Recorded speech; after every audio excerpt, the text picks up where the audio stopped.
mbokki Sénégal mbokki wolof làkk wi buñ ko di cof wolof dégguma weneen làkk wu ko gën a neex wolof doy na sëkk ak tiitër luy saw làkk nga ni wolof fooguma lu gën a neex ci am ndaje waxtaan wa ñu koy amalee ci làkk wolof dara gënul neex jàmm sante ak wolof na nga def maa ngi fi rek mbaa sa yaram jàmm rek kay tuwaar fa kàlla cey waxi wolof dégguma weneen làkk wu gën a yomba mokkale ni wolof sama borom bee ko yombal ndax làkku teraanga la wolof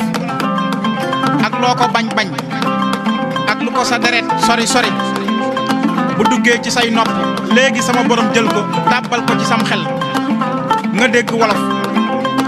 ak loo mën a ndàmp boole koog wolof làkk wee bari ay ferñeent ba boo ko xasee dégg lépp looy bëgg a leeralati ci ay wax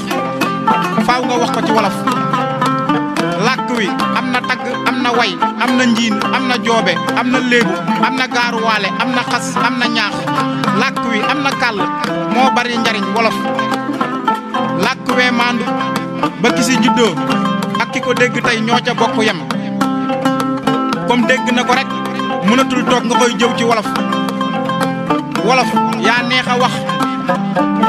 musuma dégg fu ñu lay waxee ñu naan noppi leen ndax lu ngeen di wax neexul bu làkk wi neexul rek du wolof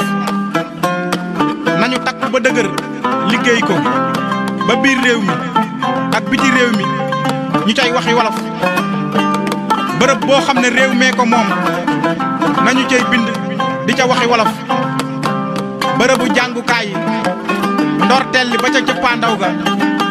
nañu cay bind di ca waxi wolof képp kuy laajati réew mi nañ la laaj luy doon sa taxawaay si bind ak waxi wolof